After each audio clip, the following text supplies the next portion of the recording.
Assalamualaikum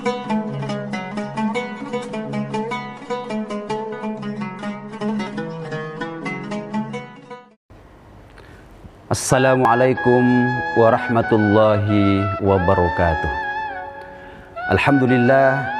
Alhamdulillahilladzi bini'matihi tatimmus shalihat wa bifadlihi tataharraku al-barakati wal khairat wa bitaufiqihi tatahaqqaqu al-maqasid wal wayat. Asyhadu an la ilaha illallah wa asyhadu anna Muhammadan abduhu wa rasuluhu la nabiyya ba'd. Rabbi shrah li sadri wa yassir li amri wahlul 'uqdatam min lisani yafqahu qawli. Amma ba'd.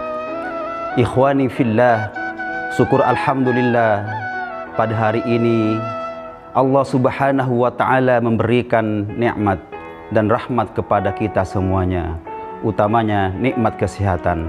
Walhamdulillahirabbil alamin, kita saat ini bisihatin wa afiatin.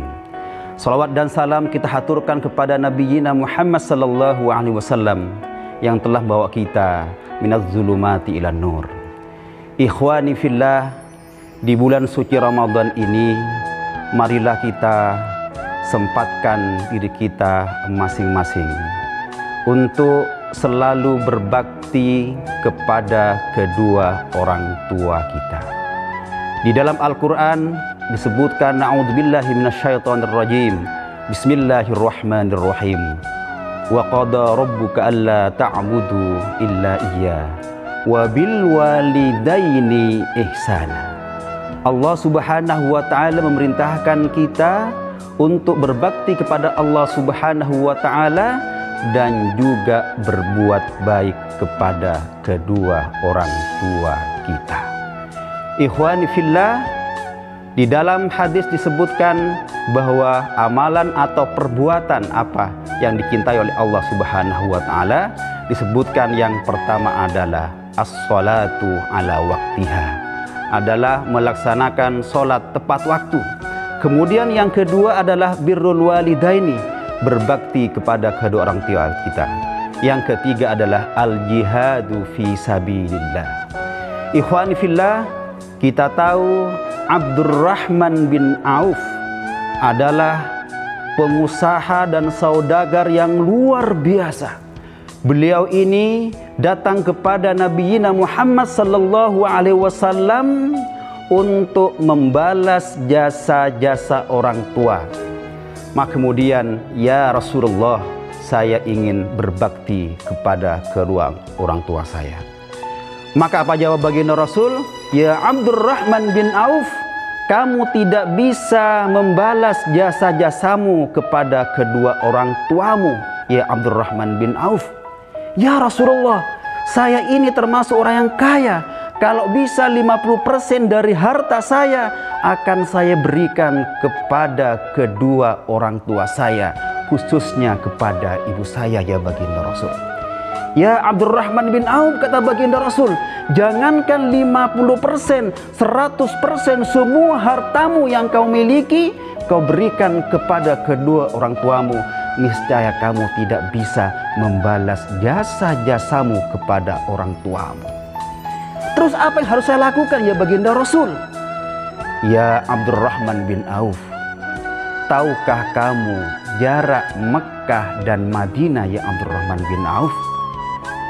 Ya baginda Rasul, jarak Mekah Madinah kira-kira jaraknya kurang lebih 450 kilo, ya baginda Rasul. Kalau ditempuh dalam perjalanan kurang lebih 4 jam lebih, ya baginda Rasul. Ada apa dengan Mekah Madinah, ya baginda Rasul? Ya Abdurrahman bin Auf, kata baginda Rasul, seandainya kamu Abdurrahman bin Auf menggendong ibumu Mekah Madinah 7 kali bolak-balik, apakah kamu bisa membalas jasa-jasamu kepada kedua orang tuamu, ya Abdurrahman bin Auf? Belum bisa, ya Abdurrahman bin Auf. Bayangkan 7 kali bolak-balik Mekah Madinah, kalau kita hitung kira-kira 3.200 km. Itu pun kamu tidak bisa membalas jasa-jasamu kepada kedua orang tuamu. Terus apa yang harus saya lakukan, ya baginda Rasul? Harta yang saya berikan kepada baginda, kepada kedua orang tua saya tidak bisa. Kemudian kalau menggendong ibu saya 7 kali bolak-balik itu pun tidak bisa. Terus apa yang harus saya lakukan ya baginda Rasul? Ya Abdurrahman bin Auf, tahukah kamu apa itu ya Abdurrahman bin Auf? Itu adalah gunung Hud ya baginda Rasul. Ada apa dengan gunung Hud itu ya baginda Rasul? Ya Abdurrahman bin Auf, seandainya Allah Subhanahu wa ta'ala mengizinkan gunung Hud itu menjadi emas, kemudian kamu berikan kepada orang tuamu, kepada bapakmu, kepada ibumu, apakah kamu sudah bisa membalas jasa-jasamu kepada orang tuamu ya Abdurrahman bin Auf? Belum bisa ya Abdurrahman bin Auf. Abdurrahman bin Auf semakin bingung, ikhwani fillah. Terus apa yang harus saya lakukan ya baginda Rasul? Hai Abdurrahman bin Auf, kedua orang tua kita tidak meminta apa yang dikeluarkan oleh orang tua kita kepada kita, tapi kedua orang tua kita hanya meminta agar kita menjadi anak soleh, agar kita menjadi anak soleha, berbakti kepada kedua orang tua kita. Ikhwani fillah, di bulan suci Ramadan ini marilah kita tingkatkan kebaktian kita, birrul walidain kepada kedua orang tua kita ini, agar kelak kita menjadi orang-orang yang berbakti kepada orang tua kita. Demikian, mudah-mudahan bermanfaat buat kita semuanya. Alafu minkum akhirul kalam. Wassalamualaikum warahmatullahi wabarakatuh.